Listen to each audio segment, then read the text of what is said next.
Non, ça ne me dérangerait pas de savoir que d'autres personnes utilisent mes langages, mais je ne voulais pas en faire quelque chose d'aussi inventif que ce qu'ils en ont fait. Je n'ai pas envie d'aller passer l'après-midi à parler elfique avec les gars.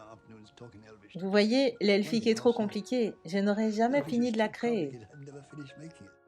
J'ai commencé à écrire des langages vers l'âge de 13 ou 14 ans et je n'ai jamais arrêté de les créer. C'est le seul interview que j'ai pu trouver de Tolkien encore en vie et vous verrez que ce discours ressemble énormément à ces 10 conseils, aux 10 conseils que je vais partager dans cette vidéo puisque Tolkien explique clairement qu'il n'écrivait à l'origine que pour lui ou encore pour ses enfants. Pour lui, ses romans étaient destinés à la poubelle et il était bien loin de s'imaginer que sa saga aurait eu un tel succès. Il le faisait uniquement parce que ça lui plaisait de le faire et parce que ça plaisait à ses enfants, mais absolument pas dans l'idée d'en faire un succès mondial.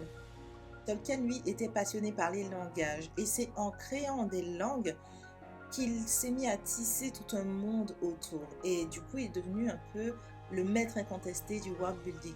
Je pense que personne dans le monde de l'écriture ne peut passer à côté de ce qu'a été Tolkien.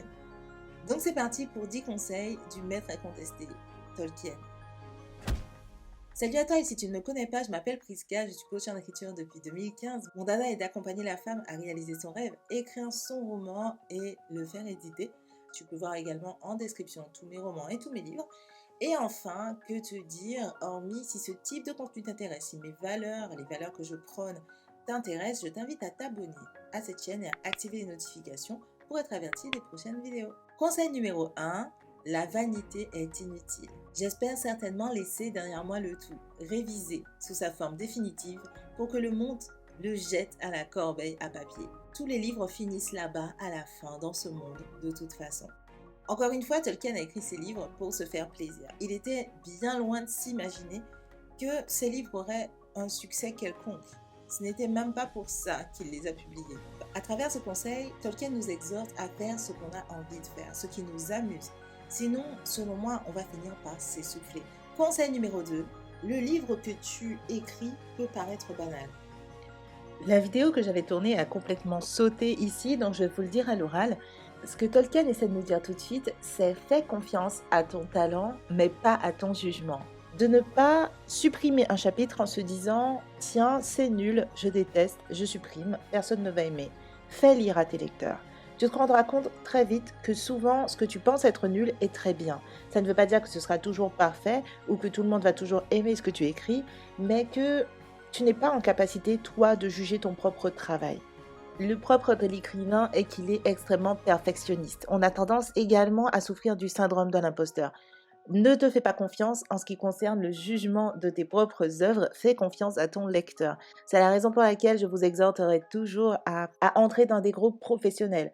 Je vous déconseille de faire partie de groupes gratuits. Certes, ça aide quand on a une petite question comme ça, mais vous verrez vite que vous allez tourner en rond. Vous aurez des conseils et d'autres qui ne sont absolument pas adaptés à ce que vous écrivez, à l'écrivain que vous êtes. Ce sont des conseils qui concernent les personnes qui les donnent, qui sont peut-être vrais pour eux, mais qui ne seront pas forcément vrais pour vous. C'est même la raison pour laquelle je t'invite à rejoindre mon groupe Facebook, qui est un groupe professionnel où je serai là pour te mentorer, pour t'aider à y voir clair dans tes idées, pour que tu puisses comprendre ton projet qui est unique et bien trop particulier pour que tu le laisses en proie à des personnes qui pourraient te piquer tes idées ou pour que tu suives des conseils généralisés alors que ton projet, lui, est bien particulier et propre à... Pour rejoindre ce groupe, il te suffit de cliquer sur le lien qui se trouve en description.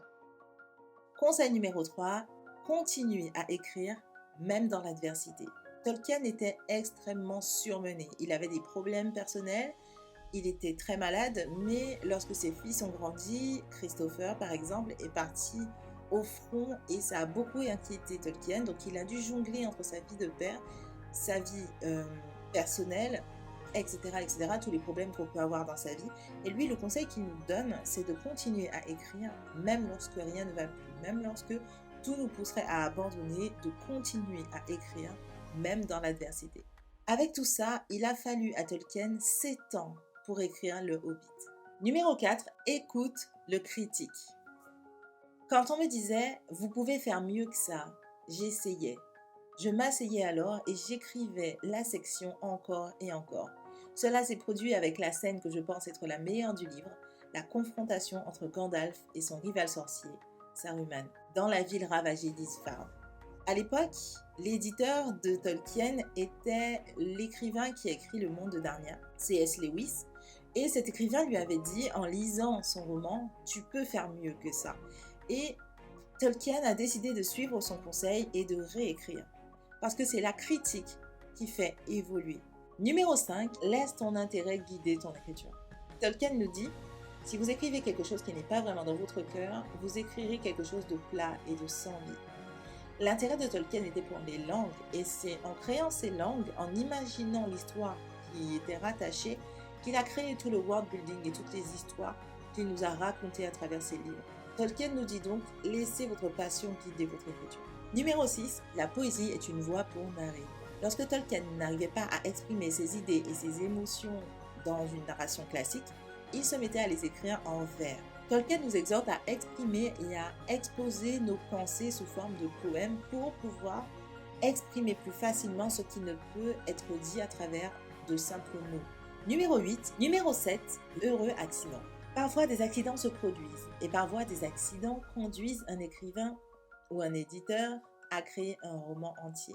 Tolkien a créé des mondes entiers et ensuite a utilisé les mythes et les légendes pour pouvoir en faire des histoires. Et même s'il avait vraiment tout planifié, il y a eu ce qu'il appelait les heureux accidents. Ce sont ces petits éléments qui changent en cours de route et qui créent une histoire encore plus complexe, plus complète, plus magique. Peu importe à quel point vous allez prévoir votre roman, à quel point vous allez le planifier, il y aura toujours des accidents qui, en fonction de l'histoire que vous vous racontez, deviendront des heureux accidents. Numéro 8, les rêves inspirent. Dans mon sommeil, j'ai fait le rêve affreux de la vague inéluctable, soit sortant de la mer calme, soit venant s'abattre sur les vertes terres intérieures, et je me réveille en haletant hors de l'eau profonde. Tolkien avait un cauchemar récurrent, c'était celui de se noyer, et la sensation qu'il avait sous l'eau, il l'a retranscrite à plusieurs reprises dans son roman. Il l'a utilisé par exemple lors de l'invasion de la Terre du Milieu pour exprimer le sentiment de se noyer.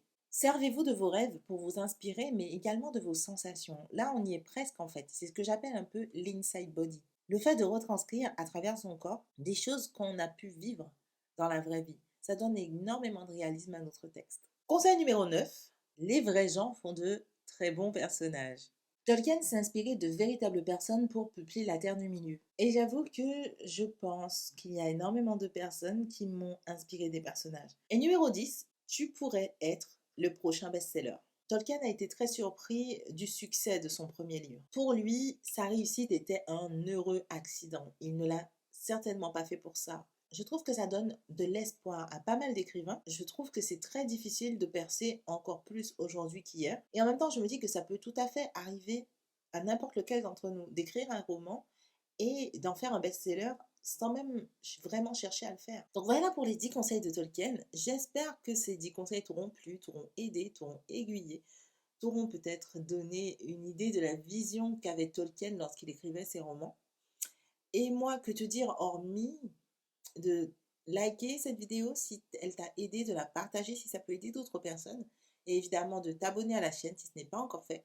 Je pense qu'à chaque fois je me mets du mauvais côté mais en fait tout sera de ce côté-là. En tout cas, moi, que te dire hormis à très bientôt pour une autre vidéo. Ciao.